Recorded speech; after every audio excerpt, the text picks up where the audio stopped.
आता जो माझ्या मागे पिवळा ध्वज दिसले बघत असाल, हा पिवळा ध्वज जहाजांवर जुन्या काळी संसर्गजन्य आजार पसरला की धोक्याचा इशारा म्हणून हा ध्वज लावला जायचा.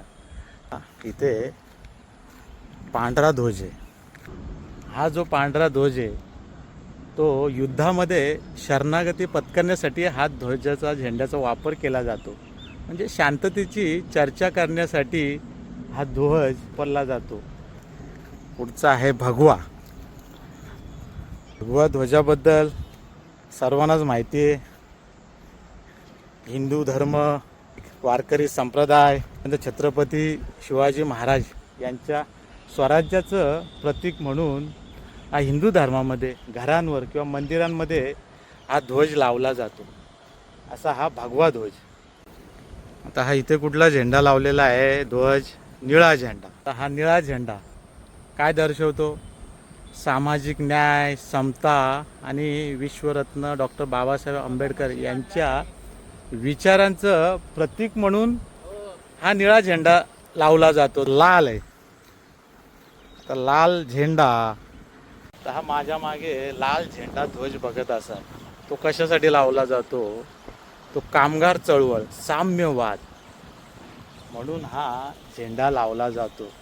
त्यागाचं प्रतीक आहे हे. पण हे झेंडे जे लावलेले आहेत ना, ते कापडाचा तुकडा नसून विचार, दिशा, सुरक्षा आणि एक आदराचं माध्यम आहे.